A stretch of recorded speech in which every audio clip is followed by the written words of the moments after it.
saying. Have you ever read an advert for a job online, gone into the interview and thought, this isn't what I signed up for? It's probably because you didn't read between the lines. We're going to give you the top 10 phrases that you always see in job adverts and debunk them so you know what you're really getting yourself in for. Welcome to Dad's Dan.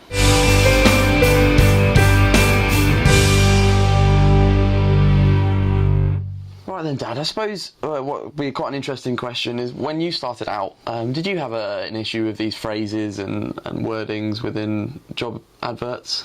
No, I don't think I did. I don't think it was quite so bad, because most of the adverts in those days, going back, we were in newspapers and magazines, trade magazines. So you'd always look, you could always tell a big company, because it usually had a big advert, a half-page advert for a job. And obviously, because they were paying for the text in the advert, there wasn't much in the way of information. It was quite limited, really. Whereas now, online, there's thousands of jobs, and they're all listed very much the same, and then you sort of click on them and you get loads of text about the job. So you can't visually say, well, that must be a big company because it's got a big advert.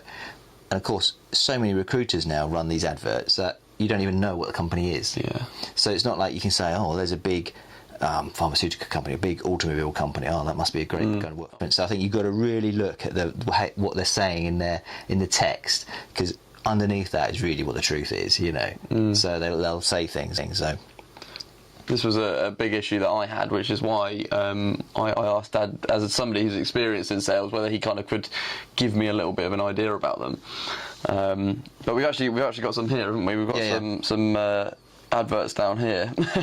So I'll just try and read through, get some of the good phrases. So I've got one here: hit the ground running.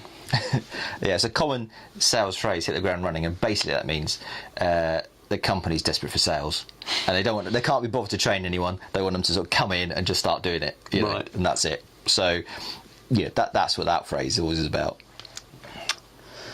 Right, so I've got another one in here. Sociable, with ability to cultivate good relationships. Yeah. Well, you know what that means, don't you? What's that? You've got to get pissed in the bar with customers. Yeah, I mean that's one you got to look for. That's a positive one, isn't it? You'll need to build relationships from scratch. Yeah. Any phrase that says, you've got to start from scratch, you've got to build things up, you've got to do it, basically means they've got no customers, and you've got to start from scratch. They're expecting you to come in, do lots of cold calling and build it up. Yeah. So, as they'll often say, so that's where the sort of reading between the lines is, because often start the phrase with saying, well, we're a well-established company, blah, blah, blah, blah. And then when they say that, oh, you need to start from scratch and do it, well, it means that territory or whatever it is, it's got no customers or very little, and you've got to build it all up. They're expecting you to go banging on doors all day, Gosh, okay. You'll need a strong track record of success. Well, basically what they're saying is they don't want any losers. Yeah, I know it sounds stupid. It's a bit of a silly one, that one, isn't it? Yeah. Surely that's everyone wants that. Well, when they say but what they mean is they don't want anyone coming in who can't do the job. They want time wasters. They want people who, because some companies are willing to take a chance with people and go, well, you've got no experience, but you seem like a good guy. But that means no, we want somebody with So would that put someone like me off? Would you say don't go for that, or? Yeah, if there's different jobs you're looking for, then that's one that probably, if you've got no experience, leave that one. Yeah. A dynamic individual self-starter. Well, yeah. That's good wording, that one, isn't it? Yeah, but usually phrases like that, self-starter, basically means you're not going to be managed much. Basically you're going to be left alone and you're on your Todd. You've got to do everything. You've got to do everything yourself, yeah. You will benefit from a world-class training programme. Yeah, well, that's my experience, is whenever they say world-class training programme, that means you can be stuck in a classroom for like weeks rather than doing anything. Yeah, proper training regime. They call it world-class training, it just means they're going to be talking to you for weeks on end, telling you what to do. Monitor a report on competitor activity. Well, this is one close to my heart, because that normally means that you've got a crap marketing team, and the marketing team don't want to go out and see customers because they're too afraid, so they expect all the reps to give them all the information about the market. Okay. Oh, I've had this one loads of times. The ideal candidate will have 5 years sales experience, but will consider someone with no experience if they have the right attitude. Yeah. Well, that's kind of the hedging their bets, aren't they? Yeah.